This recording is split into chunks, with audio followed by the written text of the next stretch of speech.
네, 안녕하세요. 김광태입니다.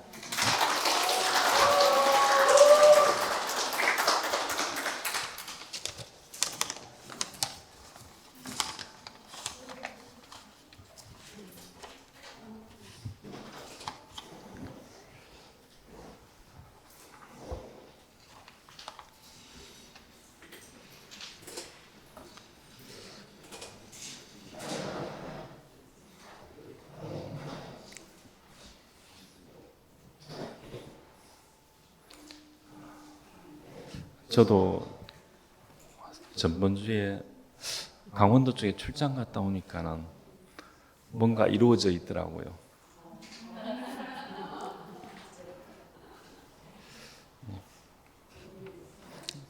싫지는 않았습니다. 근데 하고 싶은 얘기는 많은데 시간은 한정이 돼 있어가지고 좀 아쉽지만은 되는 대로 해보겠습니다. 오늘 하고 싶은 얘기는 잠언 25장 28절 내용인데요. 자기의 마음을 제어하지 아니하는 자는 성읍이 무너지고 성벽이 없는 것과 같으니라. 이것은 성읍이라는 것은 작은 나라라는 표현이고 성벽은 방어지 않습니까? 살 수 없다는 거거든요. 죽음과 같은 것 같아요. 사망과 같은 것 같은데요. 그래서 제가 제목을 탕자가 아버지의 완전한 통제 안에 있지 않으면은 죽음이라고 했었거든요. 근데 이 통제가 잘 안 되지 않습니까? 어렵지 않습니까? 알고는 있지만은, 하지만은 그 되는 분을 만날 때는 너무 쉽다는 겁니다. 근데 이제 문제는 내가 준비가 돼 있느냐 아니냐 그 차이인 것 같아요. 그 고려시대 때 그 송악에서 박수리와 신순겸이라는 사람이 있었는데 실력도 있고 의로운 사람이었는데요. 나라를 위해서 뭘 하고 싶은 굉장히 의욕이 큰 사람인데 왕건을 만나서 거기서 자기가 꺾였거든요. 두 사람 다 왕건의 근위는 무사한테 꺾여서 왕건을 주군으로 모신다고 서언을 하고 의형제를 맺었거든요.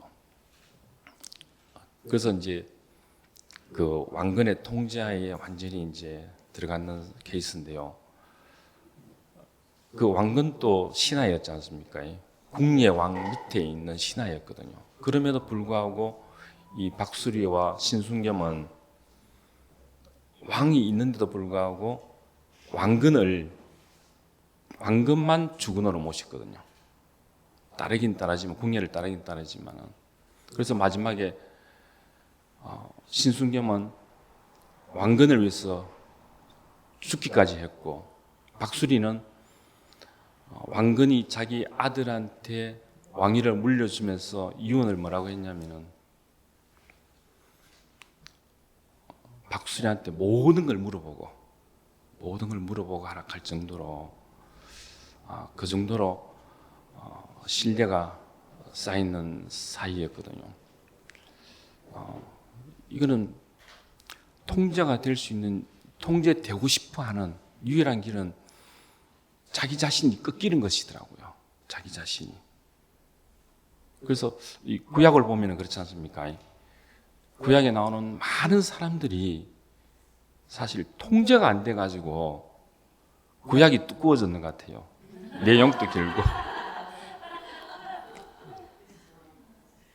그 짧은 거리에 그 광야 가는 거리도 통제가 안 돼가지고 40년이라는 세월을 보냈는 것 같아요. 그래서 이걸 봤을 때 어떻게 통제가 되어야 되느냐.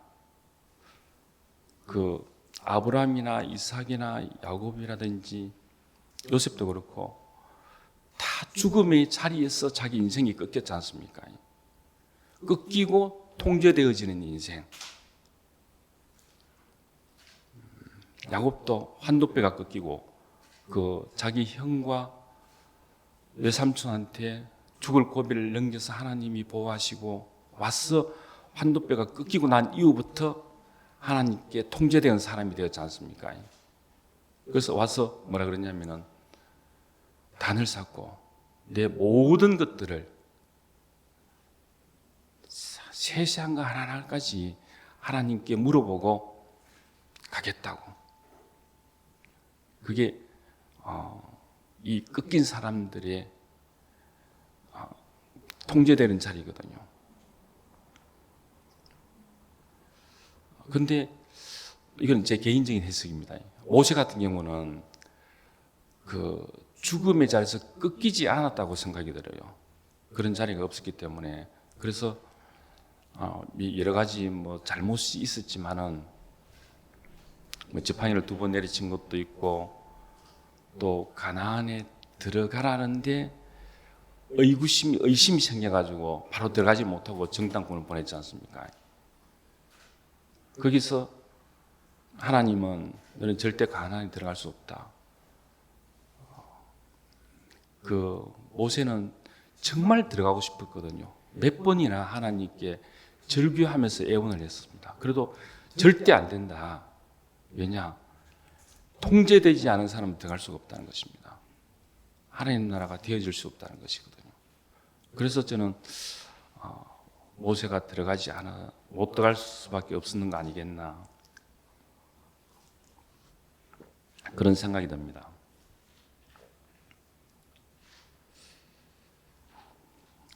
그 탕자도 보면요, 처음에는 아버지가 있었지만 통제불능 아니었습니까? 통제가 되지 않은 사람이거든요. 자기밖에 없는 사람, 자기 뜻밖에 없는 사람이었거든요. 그래서 통제받기 싫어서 나왔거든요. 나왔는데 어디서 꺾였느냐? 자기보다 더 통제 안 된다는 사람들에 의해서 기운이 돌고 뭐 여러 가지 일도 있었지만은 그런 사람들 만나면 자기는 결국 망할 수밖에 없지 않습니까? 그 망한 자리에서 자기가 집에 있을 때 가장 비천하게 생각했는 종이라도 좋다. 아버지 집에서만 거할 수 있으면 이한이 없겠다. 그런 마음이었거든요. 그게 자기가 옛날에 있을 수 없는 자리인데 그게 꺾이는 자리 아니겠습니까? 종은 주인의 통제하에 있는 사람이거든요. 그래서 통제 안에 거할 수밖에 없는 그 운명이 되었다는 것. 그게 인생의 복의 근원의 시작인 것 같아요. 근데 이상하게 아버지는 아들을 다시 종의 자리가 아니고 아들의 자리로 올렸다는 거. 탕자는 보면은 종이라도 좋다는 그 꺾인 자리에서 아들이라는 감당치 못한 은혜가 밀려오는 것이거든요. 그 은혜에 정말 아버지를 진심으로 섬기고 싶은 새 통제의 자리에 왔거든요. 이게 하나님이 원하는 길이 아니겠나 저는 그렇게 생각을 합니다. 제 인생도 보면은 정말 통제가 안 되는 사람이었거든요. 자매가 잘 알다시피 첫날부터 반찬 얘기 좀 했는데 가방을 싸더라니까요. 그래서 7년 동안 정신없이 안 싸웠습니까? 그리고 제가 영천으로 이제 자매가 큰 교통사고를 나가지고 요양 차원에서 여러 가지 일들이 있었지만은 영천으로 이사를 가게 됐는데요. 거기서 최악의 상황을 만났거든요. 아무것도 할 수 없는 자리. 자매도 아파서 누워있고 아들내미도 갓난아기 금방 태어나서 아무것도 할 수 없는 자리에서 누워있고 저도 몸이 아파서 누워있고 세 사람이 하루 종일 할 수 있는 건 누워서 천장만 보는 것이었습니다. 이때 그 예전에 들었는 그 말씀이 살아나더라니까요. 들리더라니까요. 움직이더라니까요. 그래서 처음으로 여름 집회라는 걸 갔었습니다. 10년 만에 처음으로. 거기서 제가 뭘 봤느냐 하면은 김인희 형이 간부직에 있다가 좌천돼서 창고직으로 와 있을 때 그걸 받아들이는 그 자리가 충격적이었거든요. 저도 자매하고 싸움이 딴 게 아니었습니다. 내가 자매를 통제하려고 그러니까, 내 얼음으로 통제하려고 그러니까는 이게 전쟁이 끝날 날이 없지 않습니까? 내가 통제하는 사람이 아니고 통제받는 사람이구나. 거기서 김인희 형의 그 인생을 보고, 아, 인생은 이렇게 사는 것이구나. 이 길로 가는 것이구나. 그때 인생이 열렸거든요. 시작점이요. 그러면서 제가 대구로 들어가게 됐습니다.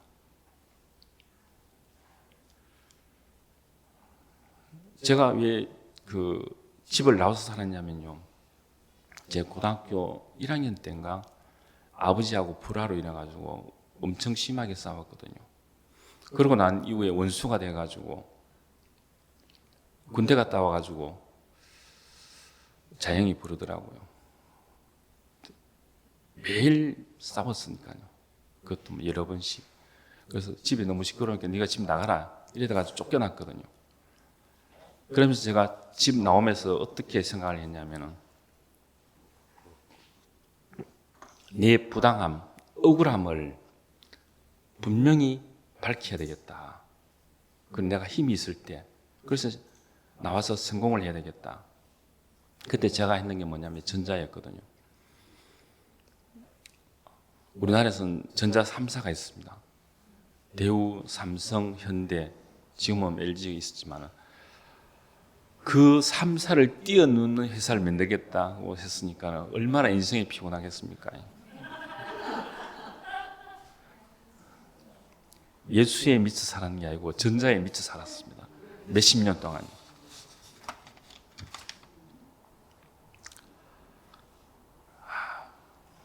근데 그 아버지하고 그 불화 때문에 나왔는데 아버지보다 더한 사람을 만났지 않습니까? 우리 자매요. 앞에 산 같은 사람, 큰 바위같이 뛰어넘고 깰 수 없는 그 사람이었거든요. 근데 끝나는 날이 있더라니까요.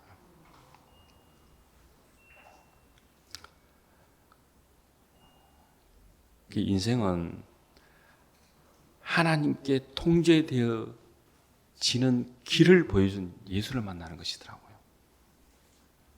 그래서 예수님이 그랬지 않습니까? 아버지를 어떻게 만날 수 있냐?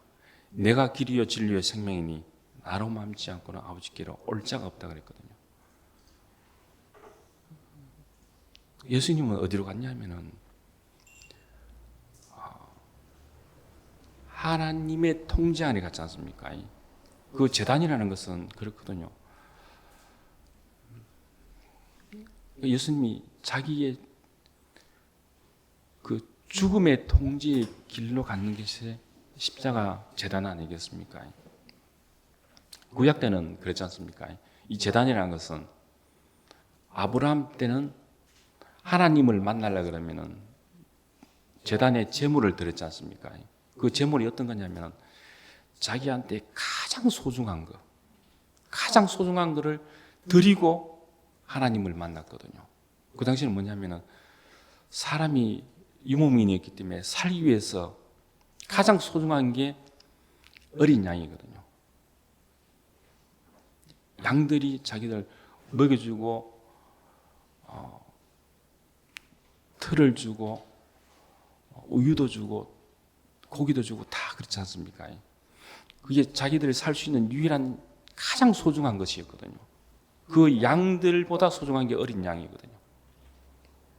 이 어린 양을 드리는데 이스마엘을 내보내라고 했을 때 이삭이 뭐라 그랬냐면 아버지 아브라함한테 물었거든요. 형을 안 보내면 안 되냐고. 그 아브라함이 그러면 하나님께 물어보자. 그래서 이제 제물을 준비해야 되는데 이삭한테 물었거든요. 너한테 가장 소중한 게 뭐냐? 그 이삭이 평소에 항상 너무 사랑스러워서 안고 다니는 어린 양이 있었거든요. 안고 지내는 어린 양. 가만 생각하기에는 자기가 안고 있는 어린 양이거든요. 그 어린 양을 드릴 수밖에 없는 거 아니겠습니까?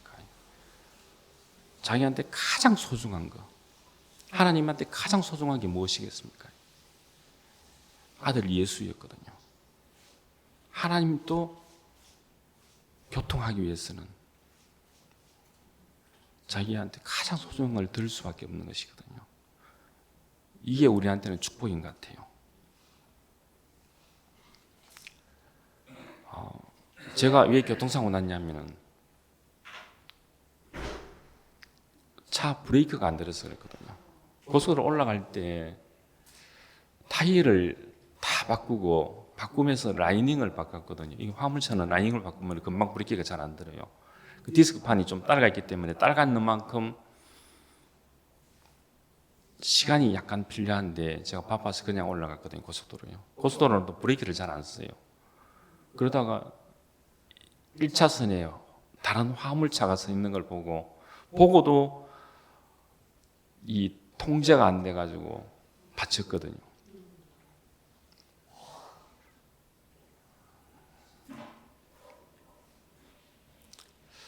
그런 것 같이 우리 인생은 통제가 되지 않으면 아무 의미가 없고 쓸 수가 없어요. 요즘 아들내미 학행하고 교회 올 때 운전 연수를 시키거든요. 아들내미가 직접 운전해가 저는 옆에 타고 그냥 오는데요. 처음 연수할 때 넓은 공터 가가지고 뭘 했냐면은 출발 정지 이걸 한 30분 동안 했거든요. 짬에 한 몇 미터 가서 스톱, 또 출발, 스톱. 몸에 배길 때까지요. 이 사고가 어떻게 나냐 하면은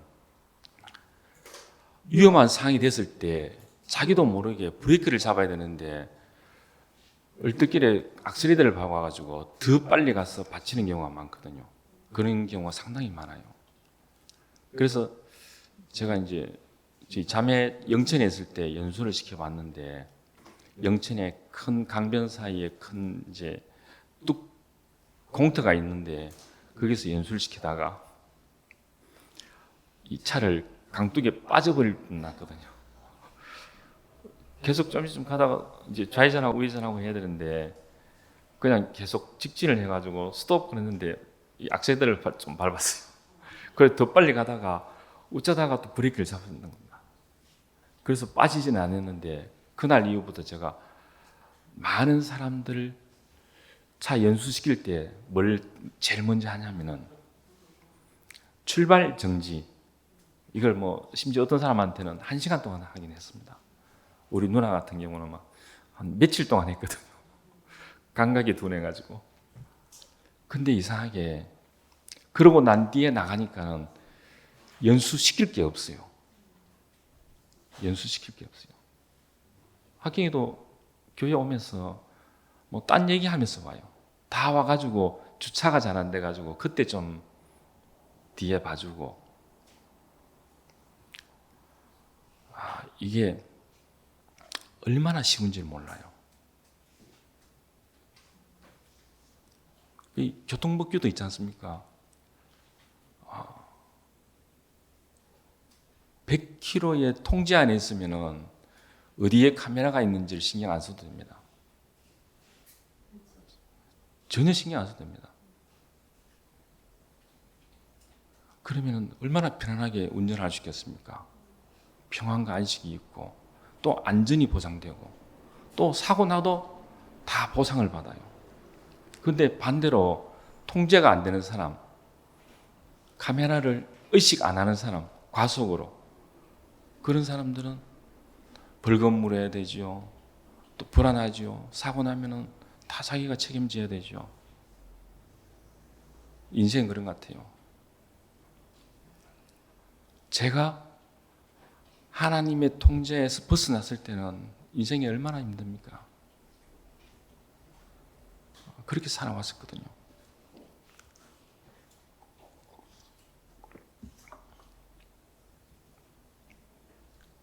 근데 교회를 만나가지고 통제되는 인생이 원래의 자리라고 그렇게 말씀하는 데가 있더라니까요. 그렇게 되어진 사람들을 보고 가는 거 아니겠습니까? 제가 전자가 전공이었다 그러지 않습니까? 전자보석이 크게 나누면 뭐 몇천 가지인데 세분하게 나누면 몇만 가지가 돼요. 그 많은 전자보석들이 공통적인 기능이 뭐냐면은 전기를 통제하는 것입니다. 이 통제가 될 때 뭔가 되어지는 것이거든요. 연구소 있을 때 그랬거든요. 통제를 어떻게 적절하게 하느냐에 따라 가지고 어떤 제품이 나오는 것이거든요. 이 전기의 원리는 딱 세 가지거든요. 우리 불빛 멘트로 빛이 나는 거하고요. 또 하나는 열이 납니다. 또 하나는 선풍기 멘트로 자장이 생겨가지고 움직이거든요. 이 세 가지 원리를 조합해서 만든 게 모든 가전제품, 전기제품이거든요. 전기는 보이지는 않습니다. 하나님이 또 보이지 않지 않습니까? 근데 분명히 존재를 하거든요. 어떻게 원활하게 사람을 위해서 있느냐? 그런 완전하고 온전한 통제 안에 있을 때만 되어지는 것이거든요. 제가 주로 하는 일이 그렇거든요. 전자 안에 제가 원래 담당했던 게 제어형 컴퓨터 설계를 하고 그 다음에 그걸 전자부속을 꼽아서 납땜을 하고 거기에 프로그램을 넣어서 움직이게 하는 것이거든요. 그 와중에 가장 중요한 게 CPU라고 있습니다. 그 중앙 연산 제어 장치인데요. 이게 모든 것을 통제를 시키거든요. 모든 전자 부속들을 통제를 시킵니다. 다시 말해서 전자를 통제시키거든요. 통제가 될 때 온전하게 흘러가고 돌아가는 것이거든요. 하나님은 뭘 원하느냐 하면 우리의 통제 안에서 온전하게 흘러가는 나라가 필요한 거 아니겠습니까?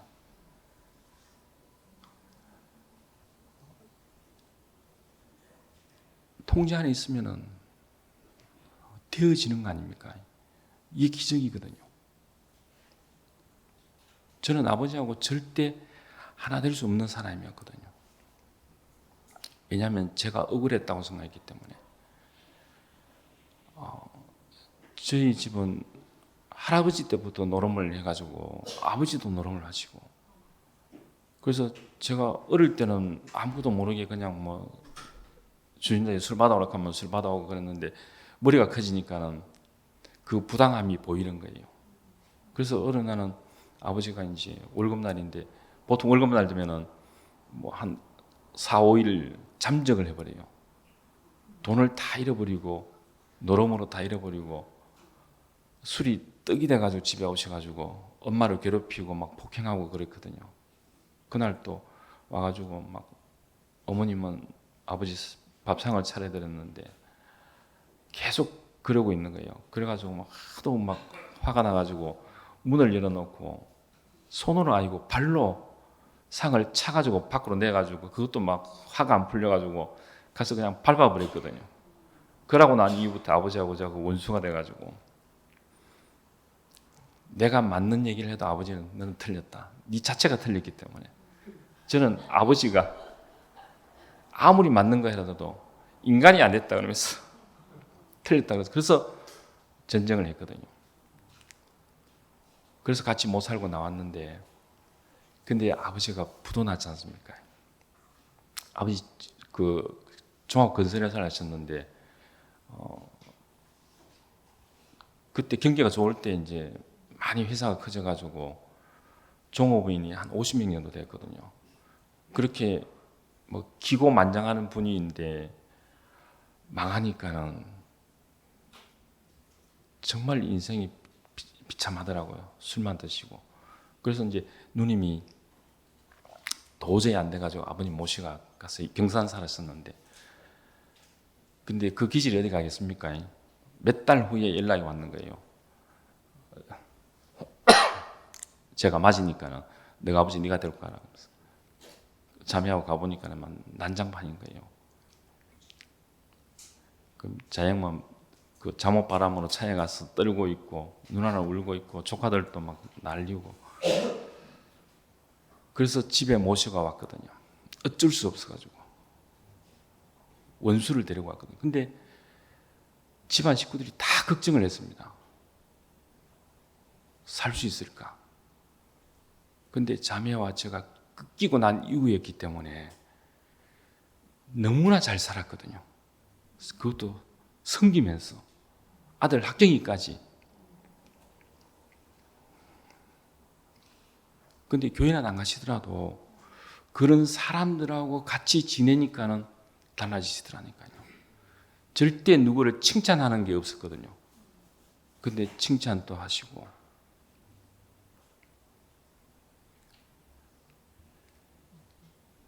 이 아들님이가 학교 갔다 오면은 자고 일어나면은 이불을 개면은 끝에 네 부분이 딱 맞아야 돼요. 안 하면 다시 개. 학교 갔다 오면 바지 벗어 놓으면 끝이 딱 맞아야 됩니다. 그게 얼마나 미치겠습니까? 하나는 막 화장실에 가가지고 막 세숫대를 쭉 던져버리고 비늘을 완전히 막 오그락지 만들어가지고 던져버리고. 그래서 제가 불러가지고 그랬습니다. 네 힘든 건 알지만은 그냥 할아버지 시키는 대로 한다 그러면은 알바 일한다고 생각하고 들어주면은 내가 알바비를 줄게. 처음에 그렇게 지냈거든요.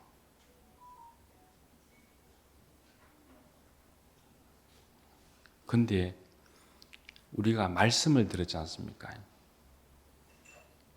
근데 이상하게 변화되어 가더라니까요. 꼭 교회에 와야 되는 게 아니고 그런 사람을 만나면 되어지는 거.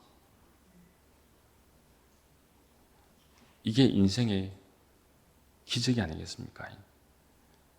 예수님이 그 시대의 기적이 아니고 그 예수의 생명 노선 하나 있는 사람은 누구든지 그런 기적이 되어진다는 거.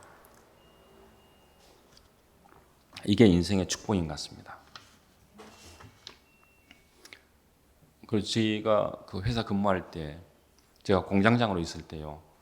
직원이 한 20 몇 명 있었는데 매년 4월달 되면 연봉제 협상을 하는데 3월달 돼가지고 직원들마다 전부 다 조사를 해오라 그러더라고요. 월급 얼만큼 올리면 좋겠는지 다 많이 받기를 원하더라고요. 근데 유일하게 한 사람이 주신 대로 받으면 감사하겠습니다 그러더라고요. 그리고 사장한테 보고하니까는 그 사람 원래 과장인데요. 차장을 올리고 월급도 올려주라 그러더라고요. 왜 그러냐면은 그 사람이 원래 거래처 직원이었는데요. 그 회사가 부도 나가지고 우리 그때 회사에 돈을 다 띠먹고 다 도망가 버리고 그 사람이 갈 데가 없어서 회사에 혼자 있었거든요. 그래서 사장이 갔을 때 아무도 없고 그 사람이 공장 그 깜깜한 전기도 끊어진 그 공장에 혼자 남아 있었는 거예요. 그래서 너는 왜 안 가냐 그러니까 고아였는 거예요. 갈 데가 없는 거예요. 그래서 사장이 나 따라온나? 우리 공장에서 일을 하라. 이래가지고 제일 밑에서부터 일을 하게 되었거든요. 그 자기는 모든 게 감사 아닙니까? 은혜 아닙니까? 그 더 이상 바랄 게 없는 거예요. 그래서 이 월급 인상 조사를 하니까는 주시는 대로 감사하게 받겠습니다. 그 말이 나올 수밖에 없는 거 아니겠습니까? 그게 회사 사장의 통제 안에 있는 사람이거든요. 온전한 통제 안에 있는 사람.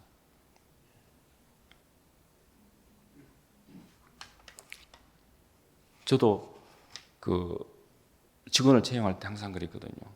면접을 보면은 실력 있는 사람을 뽑는 게 아니고 얼만큼 내 통제 안에 있느냐를 보는 것이거든요.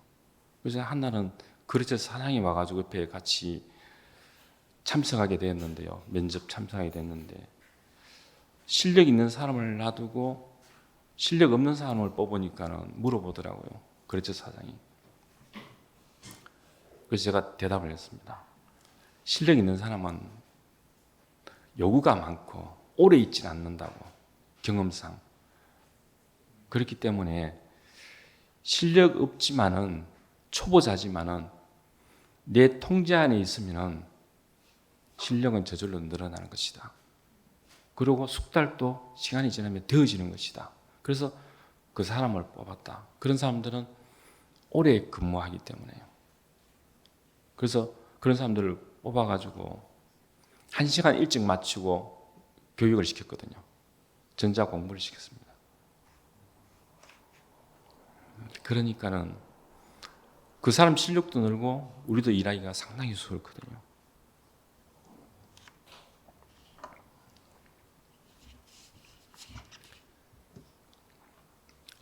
그런 같이 통제 안에 있느냐 없느냐는 자기 인생이 결정되는 것 같더라고요. 그 세계에 많은 강대국들이 있는데요. 망하는 이유가 딱 하나입니다. 왕의 통제 아예 없기 때문에. 자식도 그렇고 신하들도 그렇고. 그러면 무조건 망하거든요. 심지어 중국의 천하를 통해는 그 진시의 왕도 통치 기간이 15년인가 밖에 안 돼요. 많은 것들을 일을 저질렀지만은 그 부당함이 해 가지고 밑에 사람들이 통제가 안 돼 있기 때문에 반란을 일으켜 가지고. 그리고 우리 고려시대 때 최충원이라는 사람이 있거든요. 그 최충원은 뭐냐면은 왕을 6명을 갈아치운 사람입니다. 자기가. 그리고 왕한테 봉사 10개, 봉사 10조를 얘기를 해가지고요. 왕이 지켜야 될 거. 이걸 주고 자기 4대까지 세습을 한 사람이거든요.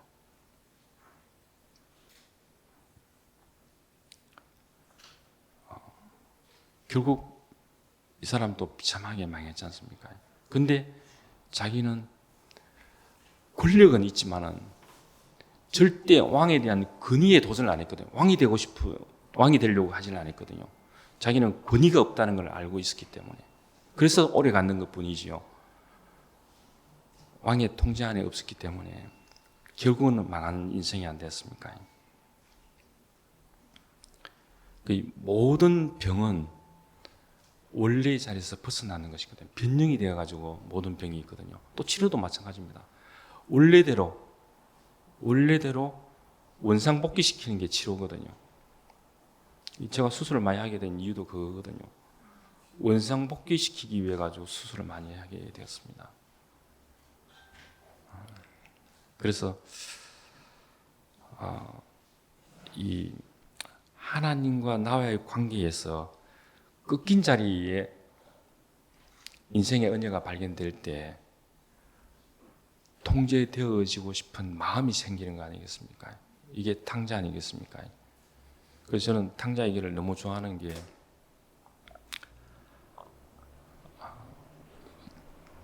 그 끝나고 새로 시작되는 그 자리이기 때문에 그 자리 안에서만이 하나님 통제하에 있을 수 있다는 거. 근데 이게 사실 예수님이거든요. 하나님의 완전한 통제 안에 있는 이 자리.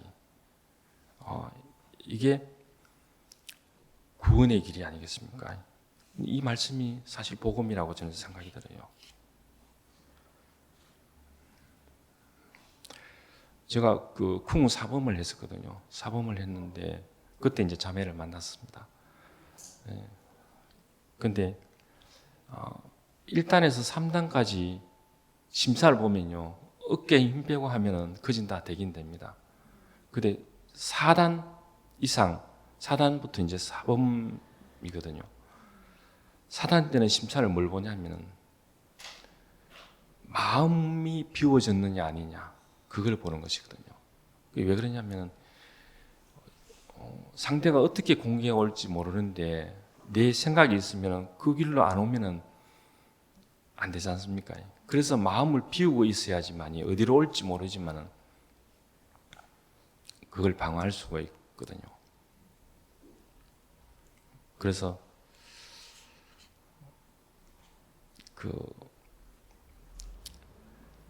자기가 어떻게 통제되느냐,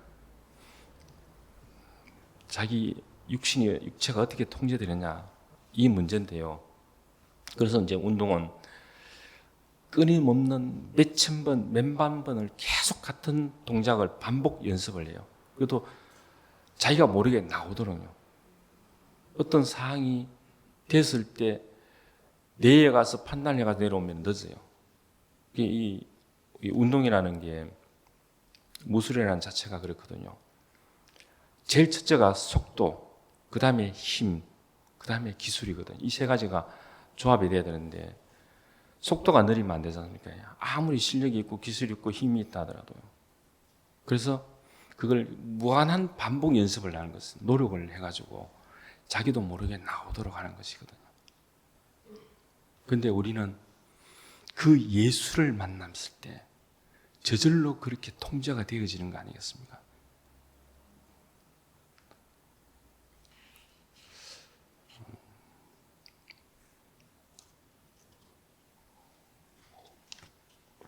제가 그렇더라고요. 10년 만에 말씀이 들린 이유가 다른 게 아니거든요. 말씀이 먼저 있고 난 이후에 제가 10년 동안 아무것도 안 했습니다. 그냥 교회에서만 있기만 있었거든요. 심지어 희수형 말씀하는데 뒤에서 그냥 계속 잤습니다.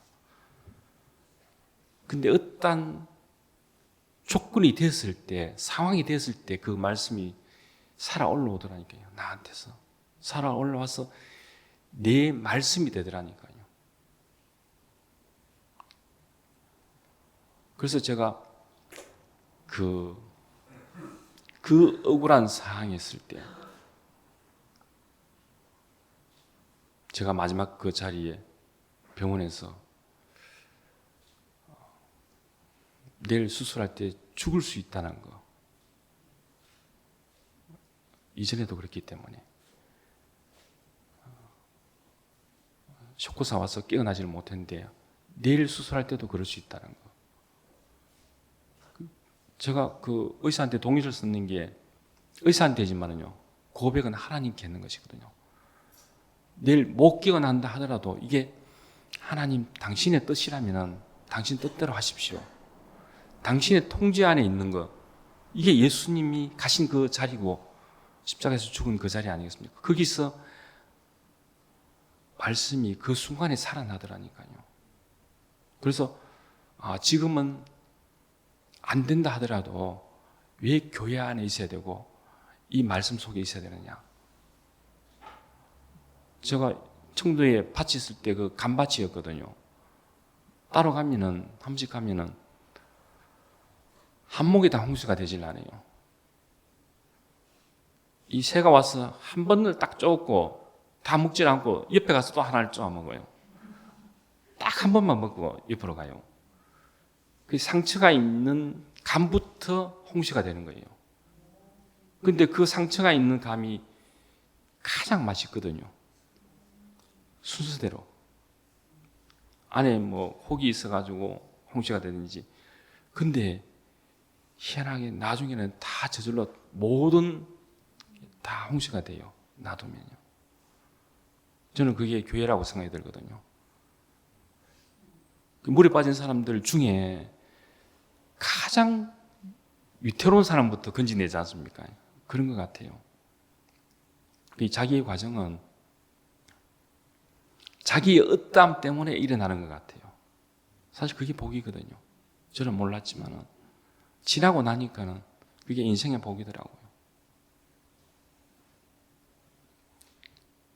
그래서 저는 그런 생각이 들더라고요. 아, 사람은 어디에 있어야 되느냐?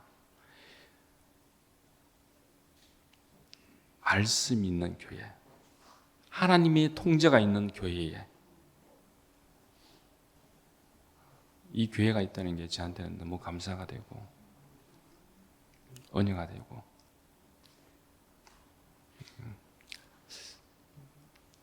저는 그런 생각을 해봅니다. 탕자에 자식이 있었다면 자식한테 뭐라고 얘기를 했겠나 생각이 들거든요. 너는 절대 집을 떠나지 마라. 첫 번째 할 얘기가 그런 것 같아요. 그 다음에 아버지의 사랑을 알았으면 좋겠다는 거. 그럼 떠날 이유가 없지 않습니까? 그러면 언젠가는 아버지의 마음을 알 것이라는 거. 그러면 온전하고 완전한 아버지 통제 안에 있다는 거. 이게 인생의 축복이 아니겠습니까? 저도 제 아들한테 딱 하고 싶은 얘기가 아닙니다. 딴 거 없습니다. 딱 하나요. 와서 밥을 안 먹어도 좋고 안 들어도 좋고 간증 안 해도 좋고 그냥 기회가 되면 와서 자도 좋은데 할 수 있으면 교회 와 있으라.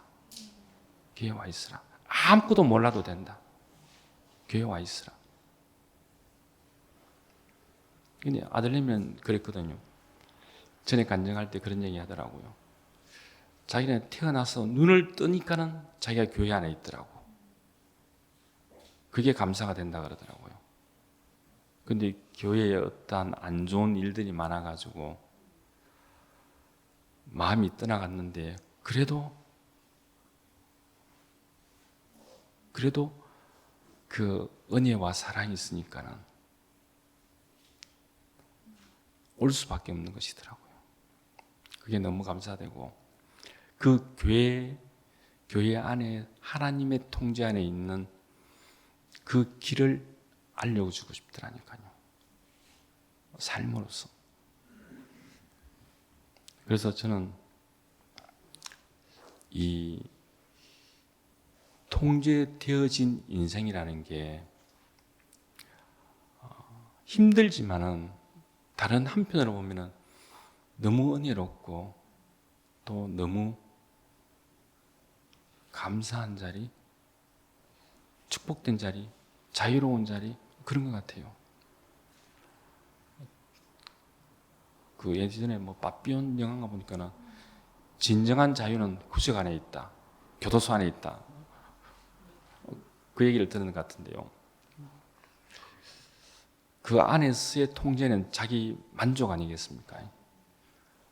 예수님은 하나님께 온전하게 만족이 되는 인생이라고 생각이 들더라고요. 이 길로 부르시고 이끄시고 조성하신 주님을 찬양합니다.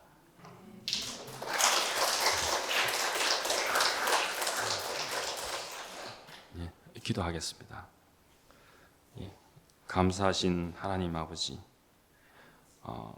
사탄의 게임에 빠져 아버지의 통제에서 벗어나 아들인 예수를 보내어 길을 열어주시고 당신의 통제 안으로 부르시고 다시 아들의 자리로 베푸신 은혜가 넘치고 넘칩니다. 이 구원의 길로 부르시고 조성하신 주님을 찬양합니다. 예수님의 이름으로 기도드렸습니다. 아멘.